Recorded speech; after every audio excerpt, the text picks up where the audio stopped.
Labour room के बाहर मैं खड़ी मन ही मन ईश्वर को याद कर रही थी कि डिलीवरी ठीक ठाक हो जाए।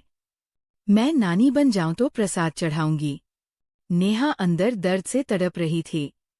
तभी तेजी से सीढ़ियां उतरते हुए मुस्कान आई। मुझे देखकर सांत्वना देते हुए बोली, घबरा मत, सब ठीक हो जाएगा। और सुन, कल सुबह आ जाना, मैं शादी कर रही हूँ। शादी। उन परेशानी भरे क्षणों में भी मैंने चौंक कर उसकी ओर देखा, लेकिन वह मैं चलती हूँ, जरा जल्दी में हूँ, कल तो मिल ही रहे हैं, कहते हुए वहां से चली गई। मेरी बचपन की सखी मुस्कान इस अस्पताल में नेत्र विशेषज्ञ है।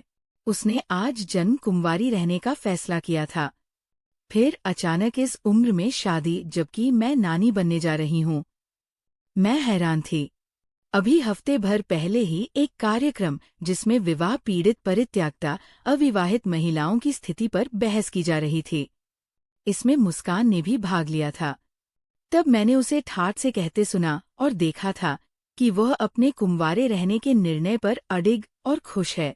डॉक्टर है, कमाती है, उसका अपना काम है जो उसे सुख शांति और पैसा देता है। परिवार है, भाई के साथ रहती है, सो अकेलेपन या असुरक्षा जैसी भावना भी नहीं घेरती। जिंदगी को एंजॉय कर रही है। फिर भला शादी करने की क्या जरूरत? अपना जीवन अपनी तरह से जी रही है। एक बुजुर्ग व्यक्ति जो उस टॉक शो का हिस्सा थे, उन्होंने विवाह की आवश्यकता पर जोर देते हुए तर्क दिया, अभी तो नहीं, मगर उम्र के एक मुकाम पर एक साथी की सख्त आवश्यकता महसूस होती है। तब व्यक्ति बिल्कुल तन्हा होता है और चाहता है कि काश कोई होता जिससे वह अपना सुख दुख बांट सकता, किसी के साथ हंस सकता, किसी के कंधे पर सिर रखकर रो सकता, कोई उसके सिर पर हाथ फिराता, उसे दुलारता, जरूरत पड़ने पर सेवा सुश्रूषा करता। उसके इस तर्क को बड़े ही हल्केपन और मजाक में लेते हुए एंकर ने जवाब दिया, सेवा सुरसुरसा हूँ। जो काम एक नर्स भी कर सकती है, उसके लिए शादी करके पूरा जीवन क्यों बर्बाद किया जाए? आखिर में 10 वर्षों के लिए पूरे 50-60 वर्षों का जीवन क्यों बर्बाद करें? बिल्कुल नहीं। मुस्कान का आज जम कुंवारी रहने का निर्णय ही सही है। मेरे साथ ये भी टीवी देख रहे थे। अचानक बुदबुदा उठे, ये 10 वर्ष ही तो पूरे जीवन पर भारी होते हैं। भावनात्मक सुरक्षा की सबसे ज्यादा आवश्यकता इसी वक्त तो होती है, और मैं जो एंकर के निर्णय से लगभग सहमत थी। चौंक पड़ी। जीवन का ये कटु यथार्थ जानकर मैं विचारों में पता नहीं कब तक यूं ही खोई रही कि तभी सैंडलों की खटखटाहट ने मेरा ध्यान भंग किया। नर्स तेजी से मेरी ओर आ रही थी। मुस्काते हुए उसने बताया, मुबारक हो, लड़का हुआ है। मैंने प्रसन्न होकर थैली में से रुपए निकालकर उसकी मुट्ठी में खोस दिया।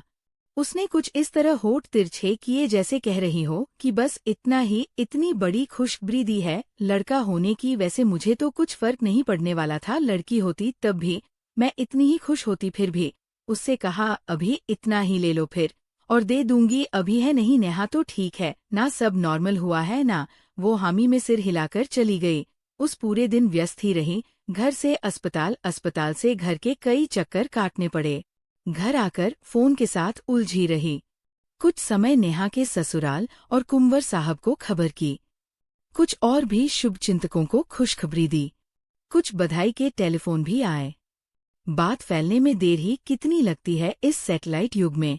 देर रात ही सो पाई। सुबह भी जल्दी उठकर खाने पीने का और दूसरा सामान अस्पताल भेजकर घर का सारा काम निपटाया। फिर जैसे ही फुर्सत मिली, मुस्कान की याद आई। आज तो उसकी शादी है। वही मुस्कान शादी कर रही है जो हमेशा शादी का मजाक उड़ाती आई है। बहरहाल जाना तो है ही। मैं ही नहीं जाऊंगी तो कैसे होगा सब? मन ही मन मैंने सोचा और तैयार होने लगी। टैक्सी लेकर मुस्कान के घर पहुंची। वहां से पता चला कि सब आर्य समाज मंदिर गए हैं। वहीं हो रही है शादी। मैंने भी टैक्सी ड्राइवर को वहीं चलने का आदेश दिया। वहां कार्यक्रम शुरू हो चुका था। मुस्कान विवाह के मंडप में बैठी हुई थी। साधारण से कपड़ों में कार्यक्रम भी साधारण ही था। बहुत ही चुनिंदा व्यक्ति आमंत्रित थे। विवाह संपन्न हुआ। मैंने उसे बधाई दी। फिर हम मुस्कान के पतिदेव की कार में उन्हीं के घर आ गए। घर आकर उसके नवविवाहित पतिदेव, जो पुलिस अधिकारी थे, शहर में एक स्थान पर दंगा फसाद की खबर पाकर उधर के लिए तुरंत रवाना हो गए। अब मुझे मौका मिला मुस्कान को घेरने का। अभी उस दिन तो बड़ी बड़ी बातें बना रही थी मैडम टीवी पर। अचानक क्या हो गया? क्यों, कुछ गलत किया क्या मैंने? तू ही तो सीख दिया करती थी हमेशा से। सो मैंने सोचा अमल कर ही लिया जाए। उसने भी इखलाते हुए जवाब दिया, नहीं। वह तो ठीक है, मगर तुझे ये बोधिसत्व कहाँ और कैसे प्राप्त हुआ? मैंने उसके पलंग पर पसरते हुए पूछा। थकी हुई तो थी ही मैं, रात नींद जो पूरी नहीं हुई थी। अब मुस्कान भी थोड़ी गंभीर हुई और वही पलंग के कोने पर बैठकर बाल खोलते हुए बोली, जिस तरह मुझे अपनी जिंदगी खुद जीने का अधिकार है, उसी तरह अपनी जिंदगी अपनी तरह से जीने का प्रत्येक को अधिकार है। मैं तो अपनी जिंदगी अपनी तरह जी रही थी, मगर तभी मुझे एहसास हुआ कि मैं दूसरों के जीवन में बाधक हो रही हूँ। फिर जीवन के सहन प्रवाह को रोककर उसे उल्टी दिशा में मोड़ने के प्रयास में अपनी शक्ति जाया करने की बजाय मैंने उसी प्रवाह के साथ बह जाना ही उचित समझा। किसकी जीवन शैली की बाधा बन रही थी? तू तो जानती है, मैं यहाँ भैया भाभी के साथ रहती हूँ। पिछले महीने भाभी के मायके से काफी सारे मेहमान आए हुए थे। उनकी माँ बहनें वगैरह, घर भरा भरा सा था। इसलिए मैंने भी सोचा कि 2-4 दिन की छुट्टी लेकर गाँव चली जाऊं माँ से मिलने।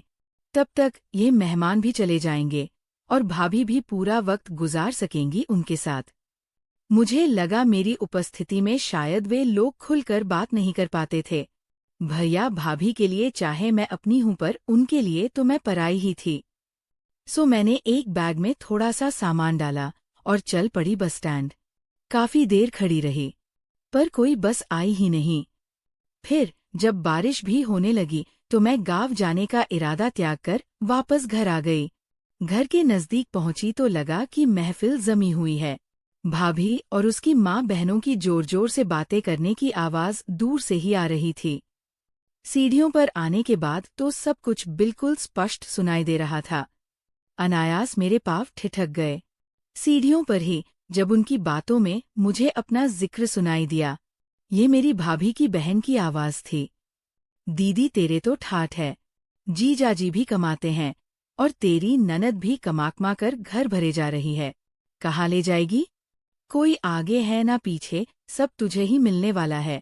भाभी की माँ बोली, हाँ मैंने देखा है, बच्चों को भी संभाल लेती है, उनका होमवर्क वगैरह भी करवा देती है।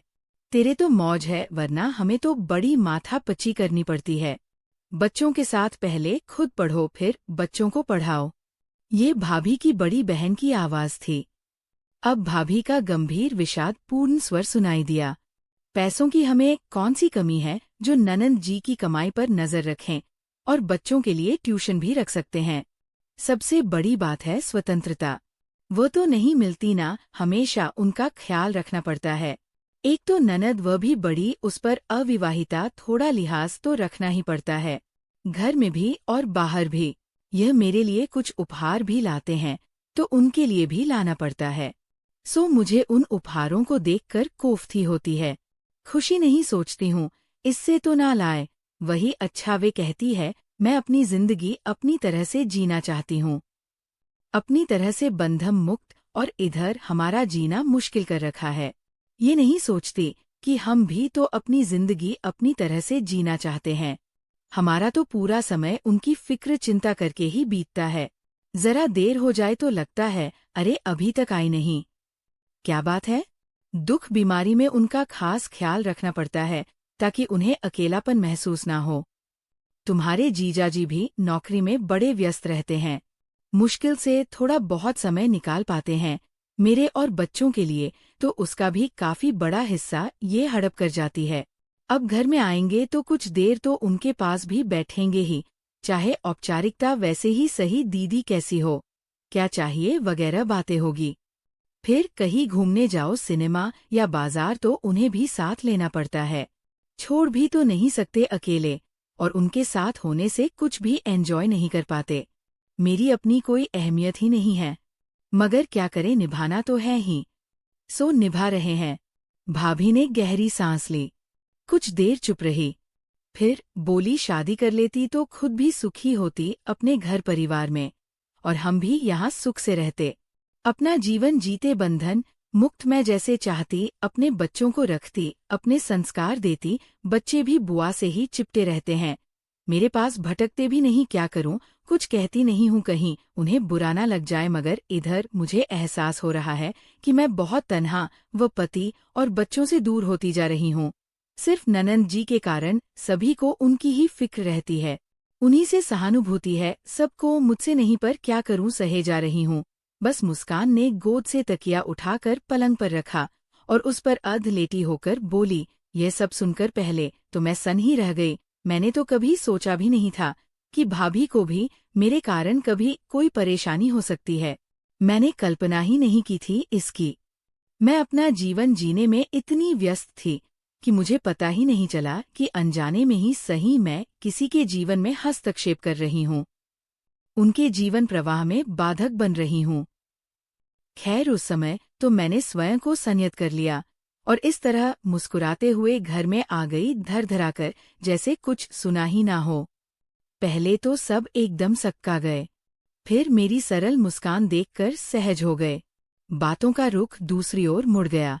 भाभी उठकर चाय बनाने चली गई, मगर इसके बाद मैं इस विषय पर गंभीरता से सोचने लगी। तभी श्री मेहता से मुलाकात हुई। आंखों का इलाज कराने मेरे पास आए थे।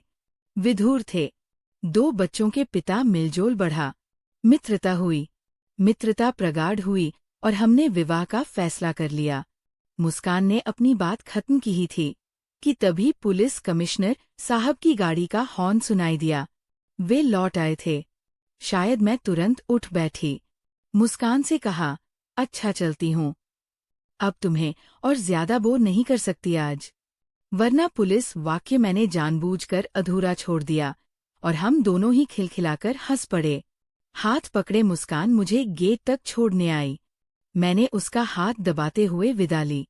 अच्छा चलूं। लंबे सुख में विवाहित जीवन के लिए ढेर सारी शुभकामनाएं। दोस्तों, आपको ये कहानी अच्छी लगी हो तो प्लीज़ वीडियो को लाइक कीजिएगा और चैनल को सब्सक्राइब।